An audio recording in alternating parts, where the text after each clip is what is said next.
Total Financial Solutions, Save for Money Hour. Arif Halaby along with Jeff Girard. Hey, what does your family do if you're trying to leave money to people that matter to you? What do you do when you're trying to say, look, I want you to have this cash, but there are some strings attached? I'll give you a good example. I have a friend of mine who is very successful, very wealthy, has 2 daughters, and instead of just giving them the money when he passes away, what he did is he said, look, let's say, I don't know the number, but let's just pretend that it's $10 million. It's a lot of money, $10 million. It's a lot of money. 2 daughters, each of them receive $5 million. Well, what kind of life would you have if you received $5 million in cash? Now, you would immediately, and this is the difference between poor and rich thinking, so I'm going to catch you now, and nobody's looking, so it's just you and I here. The first thing you're going to do is you're going to say something like, well, I would buy this, and I would buy that, and I would, right? Because you think rich people are consumers and spenders. They're not. They don't consume and spend until after they have built and saved. Now, you just see the consuming and the spending, the fancy watch or the fancy car, so you immediately think, oh, to be rich, I'm going to buy stuff. That's why people end up in credit card debt. That's why post and pre-Christmas sales is where most people end up broke, because they can't figure out why they're doing what rich people are doing. Why can't I be rich? I have the fancy TV, car, boat, plane, whatever. Yeah. Because the answer is not about that. The answer is behind the scenes. It's slow. It's developing you inside of you. It's a slow process. It's something that requires patience, right? So you've heard me say before, what do rich people do? Well, their goal is to be better, not do better. Poor people think you got to do more stuff.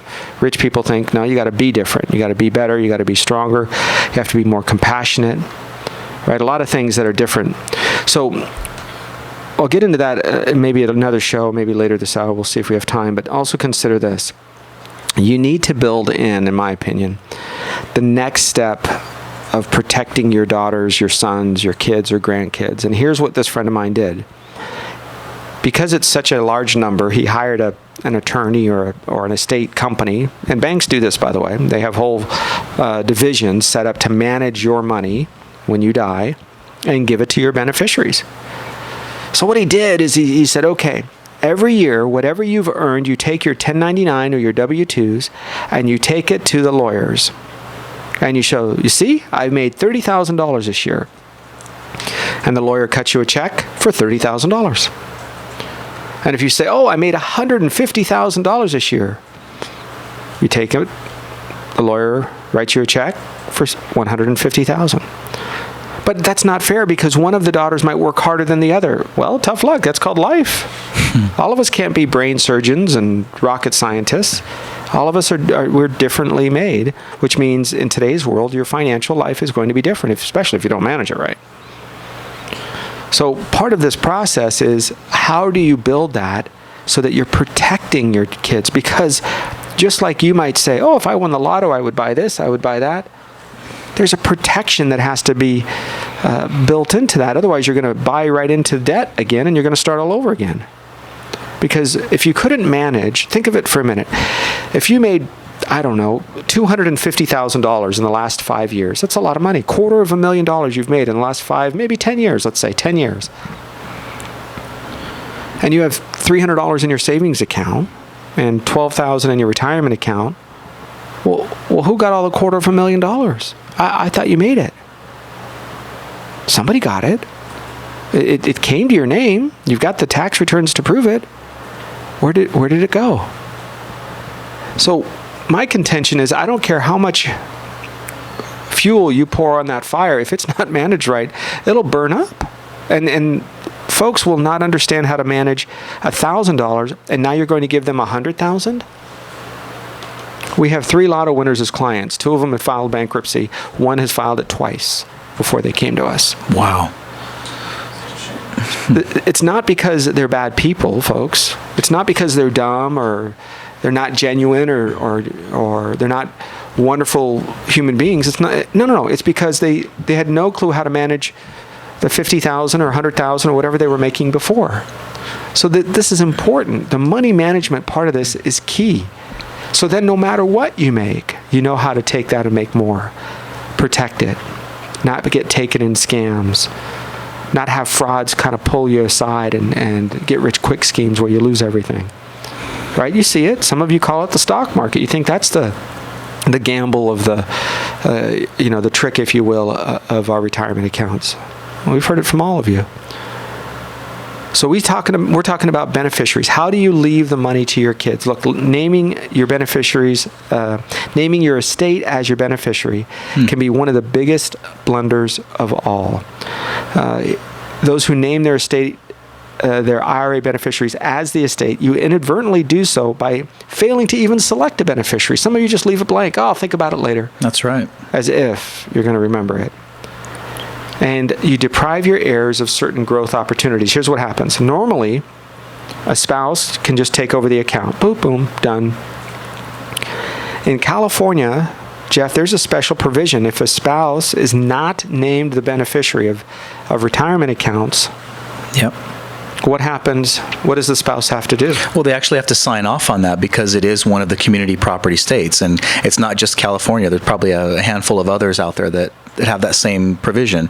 And part of it is, that also goes along with withdrawals. If I want to take money out of my retirement account for, whether it's a loan or just to go take it out and spend it somewhere, which is, probably foolish in a lot of cases, if it's not for retirement, I'd have to have my spouse sign off on that. So a big part of that is so that you don't have, in these types of states, you don't have someone running off with those funds.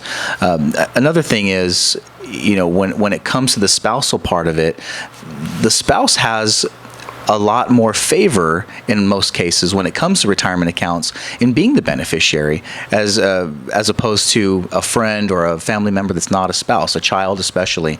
We see that a lot. I'm going to leave my life insurance to my spouse, and then I'm going to leave my deferred compensation to my kids. And you say, well, okay, well, great. That sounds okay until you start to dig back some of the layers and realize that taxes may be something that affects the kids, and they don't get as much of that money that you were hoping that they would. Yeah, each one of the dollars that you leave to your kids, whether it be in the form of antique furniture, a home, gold coins, life insurance, retirement accounts, rental properties, a business, all of those could have a different taxable status to the beneficiary. And it also depends on who the beneficiary is. Kind of think of it like a matrix, like an XY axis, if you remember that from algebra. You might have an estate, here, but if it goes to your spouse, well, what happens to, or you might have a life insurance policy. If it goes to your spouse, what happens to that? What happens if it goes to your kids, or your parents, or your siblings, or a church, or a charity? So it is a lot more detailed, especially here in California. For some reason, we think it has to be so complicated. I almost believe, I used to think it was a cynical belief, that the politicians in Sacramento and in some extent even in Washington will create layers of complexities left, right, and then go up 4 steps and take 2 steps backwards, and this whole rigmarole where at the end of the day we end up in a simple place where with just one piece of paper, some common sense, and trusting people to just do what they do. It's their money. It's not the government's money. It just seems like all of a sudden you have to have lawyers, courts, attorneys of many specialties involved. And so that can create problems that can get deeper into costing you money. So you're trying to avoid that so that when you pass away, the judges, the attorneys, the trustees don't inherit all of your money, people you don't even like or know. That's right. Why should they get your money? Well, you think about it. If it's not someone named in your family, you have probate that your estate is subject to. So now somebody has to get paid to go and do some accounting, find out what the estate's value was. So there's a valuation process. So all of these things that somebody would normally just assume happens behind the scenes, there was a cost associated with that. That could accelerate some of those costs, accelerate taxes. If I leave an asset to a spouse or a child, there are rules associated with that asset going to them, and then they might have some favorability in being able to take possession of that asset on a tax-favored basis. And what I mean by that is life insurance, for instance, if it goes right to a spouse or a child, can go tax-free. A retirement account can roll right over to, in most cases, roll right over to a spouse. If it goes to a child, they have some rules associated, but they can still preserve some of the money and not have to say, hey, I need to take it all out tomorrow and give half in taxes to the government. That doesn't have to happen if it's done properly. But if you leave it up to the state, it's open to creditors, it's open to a whole bunch of things. So be careful. If you can, leave it to a family member, relative, friend, somebody that you name and it was purposeful with intent. So here's one of the things, this is a strategy moment here for you. One of the things that we've noticed is that when you leave money to your beneficiaries, decide what type of money you're going to leave. Often people will throw it all into the trust and then separate it out in percentages. So I'm going to give you a couple of things to watch out for. Number one, when it's going to a charity, do not use percentages. There is a huge charity here in the United States. I will not give you the name, but an enormous charity. Billions of dollars probably that it's earned over or been donated over the last 50, 100 years. Who knows?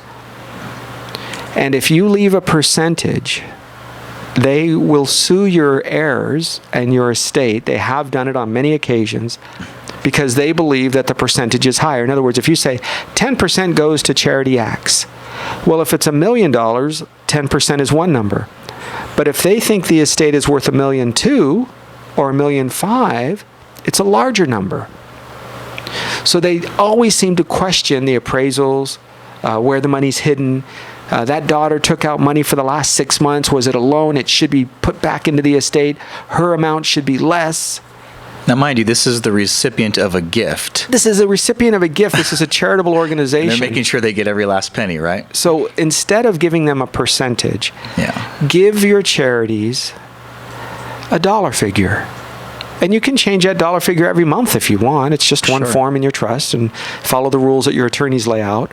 And I think what some people have in mind is at the time that they actually write that percentage in, maybe their net worth is X amount, and they think 10%, you know what, gosh, if it's 100,000, I'll leave 90 to someone and 10 to this charity. Fantastic. But as your wealth grows over time and you forget that little percentage way in the back, sitting in the background, and you pass away, and now it's 10 times that number, then you have a boatload of other things to consider. So that's a great point, because part of this is, remember, you're going to be hopefully growing your assets. Real estate, if that's part of your estate, starts to grow over time. So all of these things can happen where the dollar figures where you thought were no big deal at one point, and one day you wake up and you're a millionaire or multimillionaire.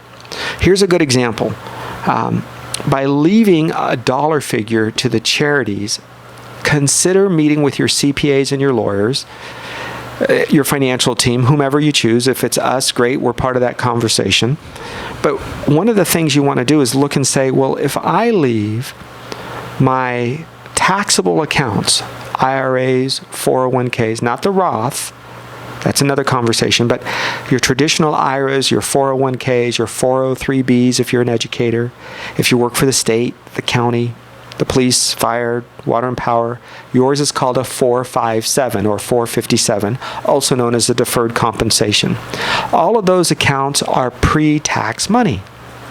If you leave those dollars to the charity, and then the life insurance to your spouse, your kids, whomever you choose, your estate and the beneficiaries come out way better.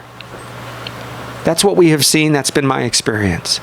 Because you will generally receive an enormous write-off. So, for example, if you choose Providence Holy Cross and you say, I'm going to leave money because they've saved my kid's life, I've been treated there, I love the hospital, I love what they do, the mission, the poor and the vulnerable are being treated. It's an amazing organization, I want you to know. I've left some of my money, my wife has as well, but that's what we've done. And if you've chosen to do that and you say Providence Holy Cross is the place, give a dollar figure, not a percentage. I don't care if it's, whatever charity, it doesn't matter. But then don't give it from, now if you don't have any choice, if that's your assets, then that's what you do. You just leave it through a life insurance policy. But if you have a retirement account and you do, then your estate gets the write-off of those dollars. And your kids receive the life insurance tax-free. Wealthy people pass money to their heirs through businesses and life insurance, rarely through these retirement accounts, because they are taxed at 50, 60, 70, even 90%. Did you know that? Incredible. I mean, that is insane. That is insane. We have built a government system that says it's okay when you die for the government to take 90%, up to 90% of your money through fees and taxes and probate this and income that and estate tax this. Well, I don't know. Make it up. It seems like they just do. And they bury it in 5,700 pages of paperwork, and you go, oh, I guess I don't have lawyers to fight this, so I guess I just do it. So this is a very simple way to get around some of that, legally speaking, and to work through. Leave the charity your taxable account. All right, Jeff, give me another thing that we have to watch out for. When we name the estate, remember you had mentioned it, there's something called a stretch IRA. That's different. Yes. You don't get that provision if you just name the estate. That's right. And with the stretch IRA, what we're talking about is money that you've put into, whether it was an old retirement account and you've rolled it over to an IRA, money you've put into an IRA over time, you've basically deferred the taxes on that income. So for instance, an IRA, generally speaking, let's say you have the option to put in $5,000 of your income. You say, okay, I've made $50,000 this year. I put $5,000 in the traditional IRA. I don't pay tax on that $5,000, so now I'm subject to tax on the $45,000. That's the simple version of it, but just kind of follow me here for a minute. That $5,000 sits in that account. Maybe you add that much every single year, and when the government says, hey, you can add a little bit more, you add more and you add more, and over time it's grown and earned interest. And let's say you have, I don't know, $100,000 in that account, and you want to now give that to your kids, and you say, you know, I have income coming from other sources. I don't really need this money. I'm not going to spend it. And you have this set aside for your kids. And we see a lot of folks doing this anymore. However, you've not paid the tax man on this. There's still every dollar that you take out, whether it's you spending it or you think, oh, I'm going to pass away and there's no tax due on that. Sorry, there's still tax due on it. Giving that to your children, if they were to cash it out the next day, think about this. However much money is in that account, it's basically as though they went out and earned that much money. So now taxes are due. So instead, what the government has said is there's a provision called a stretch where these children of yours, grown children, whatever have you, can take this out over their lifetime. Now, there's a couple different rules. If there was money that you had to take out, or you were died before you were age 70, so we'll cover that another time. But generally speaking, your children are allowed to take it out over their life expectancy. And there's a table, there's a formula. It's pretty much, you know, it's public knowledge. You may not know about it, but it exists. And there's a divisor. So they basically take the amount of money, divide it by a certain number, and every year that number, sadly, it goes up. That divisor goes up. But to simplify this, they can stretch it out over their lifetime so that they're not giving your money away in taxes to the government. It's a way to, look, I like that idea, Jeff, because what it does is it allows the kids to remember that they have worth and value. Now, all of us say, well, I can't wait to, give me that problem. Oh, look, there is a burden that comes with having an enormous amount of money put on your shoulders and not struggling. We all want to struggle. We all do some basic struggling. We all do our, I don't care how wealthy, maybe, unless you're a Warren Buffett or something. We all struggle. We all have to do something. Oh, do I buy this Ferrari or that Ferrari? Right? That's a problem. It may not be the same. Do I pay my electric bill or do I have dinner? Those are different problems. And of course, I don't feel bad for the Ferrari guy at all or the gal. But just know that it doesn't matter how much money you have. A problem can be a problem. And so you need to make sure that whatever your issues are, whatever your kids are, that their maturity level grows as the wealth or the income grows. Because generally speaking, as we make mistakes and we save money and we build, so does our experience with handling money. And if you give, you've heard me talk about this before, Jeff, you might even know where I'm going to go. If you give a 16-year-old, look, they got their driver's license. Yep. See that? It's their picture. Picture's on it. It's their name. They pass the test. You get in the car. And you say, well, 16-year-old, you have your license. Great. Would you give them a brand new 200,000 plus Porsche where that Porsche is just the Carrera, whatever, the top of the line turbo something or other? Would you give that child that car and say, go drive it? Probably not, No. because they'll end up in a wall in no time. It's too powerful. You have to steer differently. You have to brake differently because of the way the weight is and the power in the engine and the wah, wah, wah. You wouldn't. Why? Because their driving experience is not up to speed yet with a vehicle like that. But both, look, it has 4 wheels. It has a steering wheel. So it's the same thing. There is a growth, there is a value, there is a respect that comes. I cannot tell you the mistakes that people make by naming their minor beneficiaries, their minor children as beneficiaries. Jeff, we have seen this as a huge mistake. Well, and you have to think about this. These kids have never dealt with any amount of money for that matter in a lot of cases, and now a bunch of money comes to them. And you have to think about this as well. A minor really can't take over an amount of money. There can be money distributed by someone or to someone for their health and their welfare and their food and shelter, clothing, all that. But why do you think so many cases have been, televised where there's a wealthy child or a child that's going to inherit a whole bunch of money? We're talking millions of dollars in some cases, and everyone's fighting to try to get custody of that kid. That's because that person gets to manage those dollars. Right. Remember Anna Nicole Smith when she passed away? The little baby, Danny, I think is her name. Beautiful little girl. And 5 people came out and said, I'm her daddy. I don't know if that was a publicity stunt by Zsa Zsa Gabor's husband or what, but how embarrassing, right? How shameful and embarrassing some of these men were. And her father stepped up and is taking care of her. Hopefully, God willing, she turns out to be a wonderful, young, balanced young woman. But here's what happens when you name your minor children the beneficiary, especially if you are divorced. If you die and you have 50-50 custody, where do your children go? They're not going to stay, generally speaking, with your current spouse, their stepfather or stepmother. They will probably go to their real dad or their real mom or whatever you call it, biological dad. Yeah. And that biological dad or mom, if you name the kid as the beneficiary, also gets a checkbook. That's right. Of all the money for the benefit of the child. So nice. Jimmy needs to go to the Louvre in Paris. I was going to say, They do. We definitely need a trip to Europe. They do. They have to. I mean, she does. He does. Yes. It's for their benefit. Yes, I have to chaperone them. Chaperone? That's right. I need Can't to watch go alone. them. Yeah. Babysit. So those kinds of processes that you have in place are designed to have, here's my recommendation. You'll have one person control the money. Maybe it's a sister or a brother or a cousin. And one person have the custody of the kids. So that at least there'll be an allowance paid for them. There'll be a way to take care of them as children, and their needs are met and all of those things. But on the other side, it's not going to be wasteful. And so by having your trust, consider laying it out where you have somebody babysit the kids and somebody babysit the money, if you will. Biggest mistake that we see is naming the minor children as beneficiaries, because then wherever the children go, and whatever ex-husband or wife that you don't like, and their new husband or wife, whatever person you don't like is going to probably be the one that's going to get the kids and the money.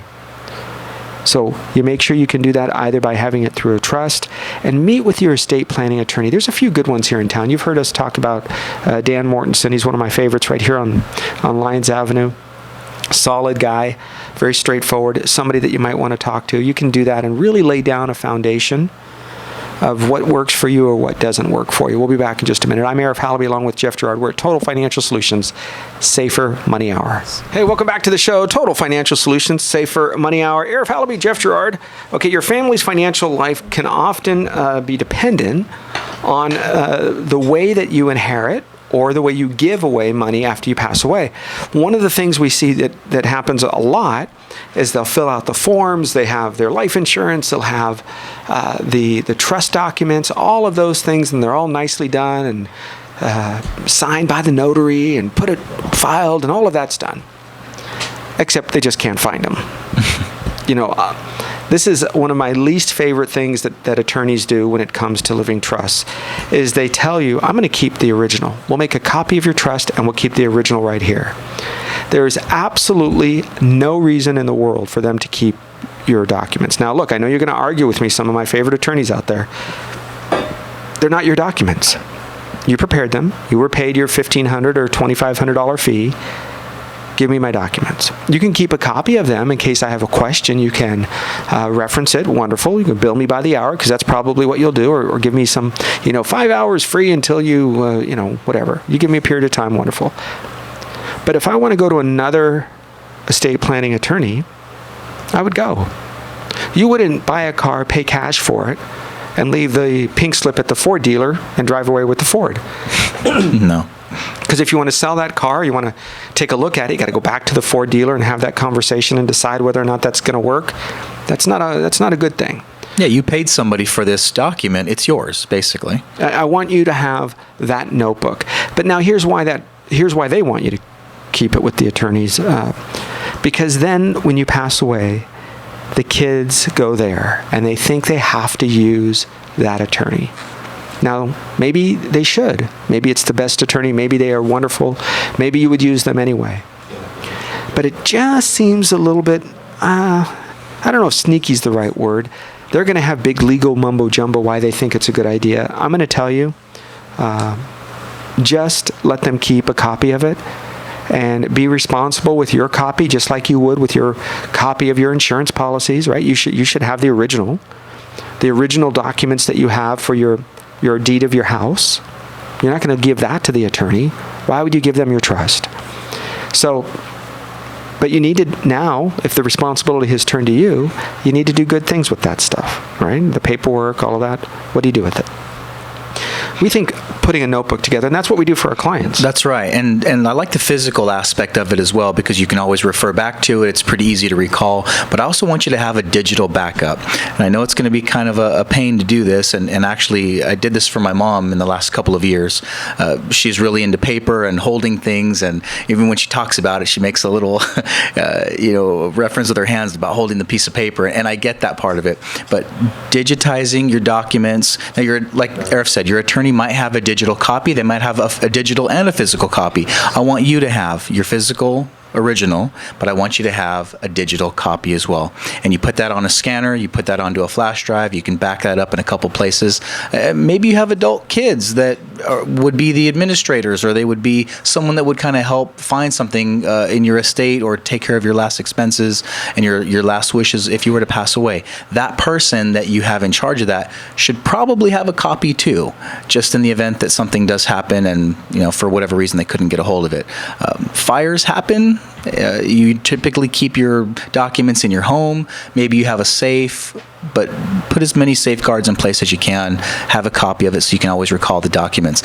Something else I want to bring up is when you have a well-written trust, if you ever want to make changes to it, I think one of the common misnomers is people think they have to go back to the original attorney, Arif, that wrote the living trust document, when in fact it's a legal document, and anybody that's licensed to practice law, and I would venture to say you'd have to find somebody that's good at estate planning, not just any old attorney, but someone that knows what they're doing, could make an amendment or a change to one of those documents. So really the value in having that with you is that if you would like to make some corrections or adjustments or add or take somebody out of that equation, you can do that with basically any licensed estate planning attorney. Yeah, you certainly can. And remember, each one of these trust documents are put together with a formula.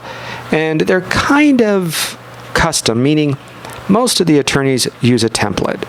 And believe it or not, they might spend only about $500 to $1,000 on the template per year. Maybe a little more, but no more than, maybe $1,500 or something. And this software program that they're allowed to buy allows any licensed attorney who took one class in law school to actually do a living trust. Our contention is find an expert. You might pay a little bit more for it. And if a few dollars makes that big of a difference, then maybe you don't even need a trust because your net worth is so low, it's not a big deal. But if $500 one way or the other can save you $50,000, $500,000, maybe more later, wouldn't it make sense to have an estate tax planning specialist handle it? Now, in my opinion, the answer is yes to that. So they are going to have their own way of doing it. So they might take that same type of templated format years ago, depending on how many they've done now, and then they customize and they modernize and they move words around a little bit. So if you're going to go from one attorney to another, just make sure that you take your entire trust with you so that the words are not contradictory to each other. Here's what I mean by that. A lot of the trusts, one of the attorneys that we work with, you've heard me mention, Dan Mortensen, has said, we'll sit in with clients and he says, look, here's a good example, and we'll look at it. And the client may have gone online and did one of those $300 or $400 trusts. And he says, here, Arif, take a look. You'll see where this says you should never do this, and over here it says you should always do this. So in two different parts of the trust, one says this, one says the opposite. Which one are you supposed to do? Well, when people fill these out themselves, they'll often be contradictory to each other in some of the very important areas, which means who has to interpret? A judge, the fees, the attorney. You have to go. All right, folks, thanks for following with us. We're going to continue right after the top of the hour. I'm Arif Halaby along with Jeff Girard on AM 1220 KHTS.